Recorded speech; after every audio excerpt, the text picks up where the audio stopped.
Good morning, students. I hope you all are well and taking good care of yourself.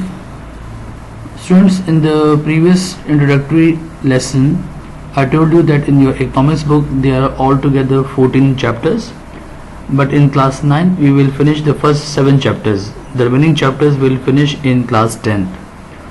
So let us start our first chapter today. The name of the chapter is Evolution of Economic Life.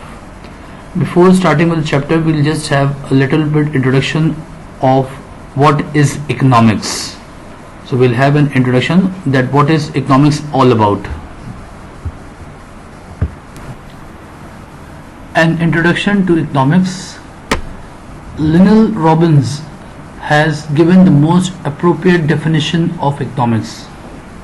According to him, economics is the science which studies human behavior as a relationship between ends and square means, which have alternative uses.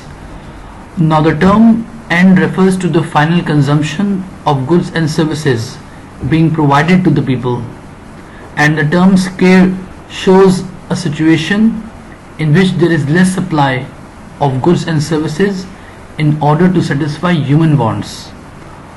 Alternative uses shows a proper and best utilization of all the resources. So students, economics can be defined in a few different ways.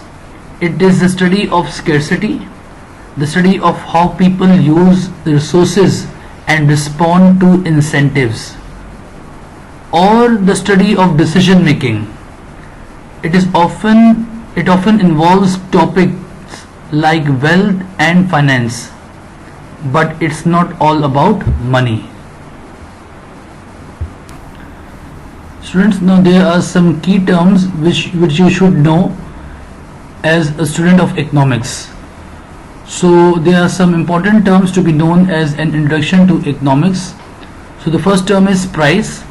Price is the amount paid for a good determined by the conditions of demand and supply. Next term is demand. What is demand?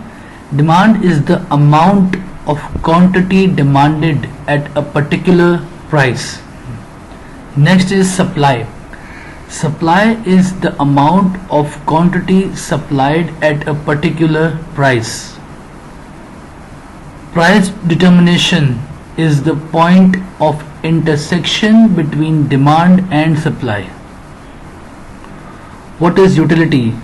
Utility tells us about the usefulness of a good.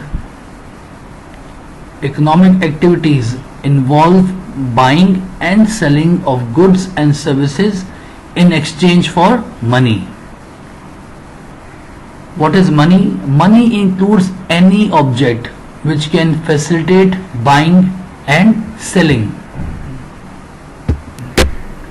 Consumption involves the spending on goods and services. Barter trade includes the exchange of goods for other goods. Economic resources involve land, labor, capital, and entrepreneurship. Wealth refers to the total value of household's assets. So students, finally we will start with the first chapter today, and the name of the chapter is Evolution of Economics.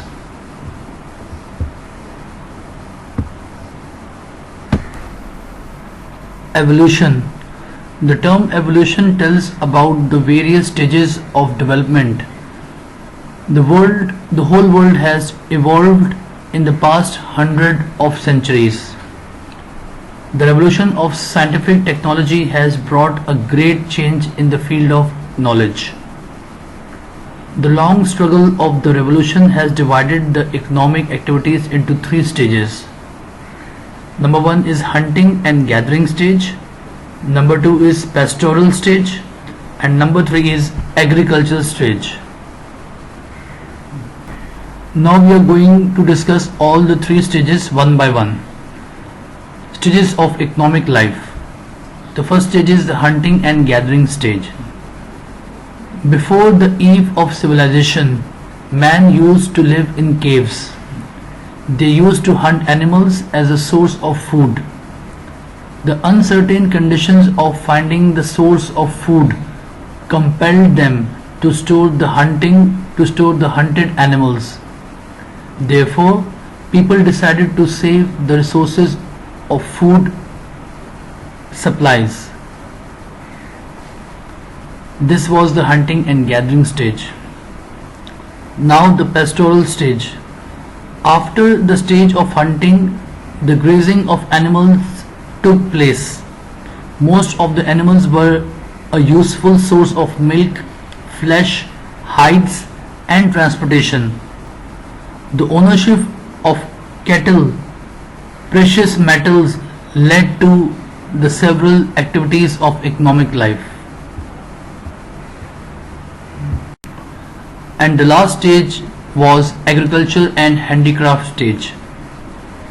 The cultivation of crops and plowing of the field took place. The level of population arose within a short span of time. There was a large need of hiring the laborers and creating more jobs. In this stage, many ancient civilizations developed and economic activities flourished. Okay students, whatever I have explained you in this chapter, the key terms of economics, it's very important terms you should know as a student of economics, and the stages of economic life. So whatever I have explained you in this chapter, I want you all to please go through these slides again and try to understand them, right? So that is all for this lesson. So we'll continue the lesson in the next class. Thank you very much.